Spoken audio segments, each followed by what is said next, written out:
Meu querido irmão, minha querida irmã, graça e paz do Senhor Jesus para a sua vida. Que Deus te abençoe ricamente no dia de hoje. Vamos juntos meditar a palavra do Senhor. Nós estamos nesse período forte de conversão e de mudança de vida, o período da Quaresma, onde o Senhor nos convida pelas práticas da oração, do jejum e da caridade a nos aproximarmos mais dele para experimentarmos mais dele. Quero pedir a você para que se una a mim nesse apostolado missionário, curtindo esse vídeo, compartilhando com seus amigos e se inscrevendo no canal. Vamos juntos anunciar a boa nova que salva. E na nossa liturgia de hoje nós meditamos o Evangelho de São Marcos, capítulo 16, versículos do 13 ao 19. E diz assim a palavra do Senhor. Naquele tempo, Jesus foi à região de Cesareia de Filipe e ali perguntou aos seus discípulos: quem dizem os homens ser o Filho do Homem? Eles responderam: alguns dizem que é João Batista, outros que é Elias, outros ainda que é Jeremias ou algum dos profetas. Então Jesus lhes perguntou: e vós, quem dizeis que eu sou? Simão Pedro respondeu: tu és o Messias, o Filho do Deus vivo. Respondendo, Jesus lhe disse: feliz és tu, Simão, filho de Jonas, porque não foi um ser humano que te revelou, mas o meu Pai que está nos céus. Por isso eu te digo que tu és Pedro, e sobre esta pedra construirei a minha igreja, e o poder do inferno nunca poderá vencê-la. Eu te darei as chaves do reino dos céus. Tudo o que tu ligares na terra será ligado nos céus, e tudo o que desligares na terra será desligado nos céus. Palavra da salvação, glória a vós, Senhor. Meus queridos e minhas queridas, o Evangelho de hoje traz para nós, como sempre, maravilhosos ensinamentos. Primeiramente, Jesus se apresenta diante dos seus discípulos e faz a pergunta: no dizer dos homens, quem é o Filho do Homem? Os seus discípulos começam a relatar para Jesus o que a multidão pensa acerca dele. Uns dizem que é Elias, outros que é João Batista, alguns falam que é Jeremias ou algum outro dos profetas. Este é o dizer dos homens, este é o dizer da multidão. Esta mesma multidão que aclamou Jesus no domingo de Ramos e que disse: crucifica-o.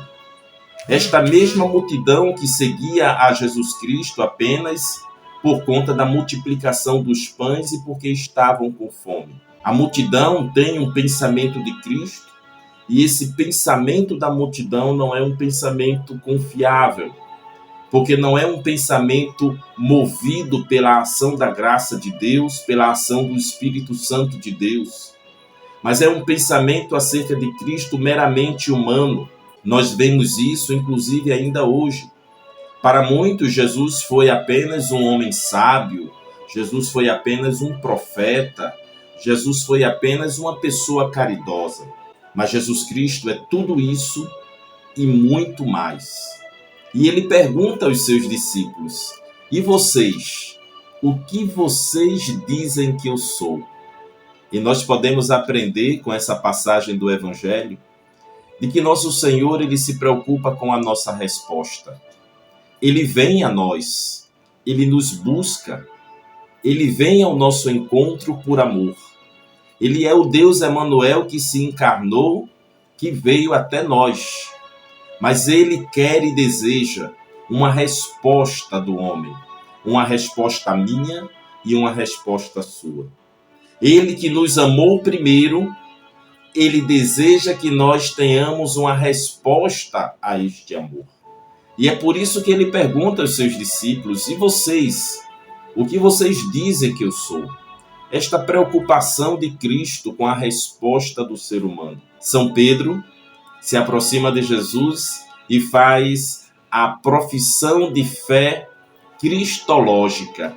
ele reconhece na pessoa de Jesus o Cristo, o Messias, o Filho de Deus, aquele prometido desde o Antigo Testamento, que viria para restaurar o trono de Davi e para redimir toda a humanidade de seus pecados, religando a humanidade inteira com Deus. Iria se cumprir em Cristo Jesus aquela promessa que o Pai fez a Abraão: em ti, Abraão, abençoarei todas as nações da terra.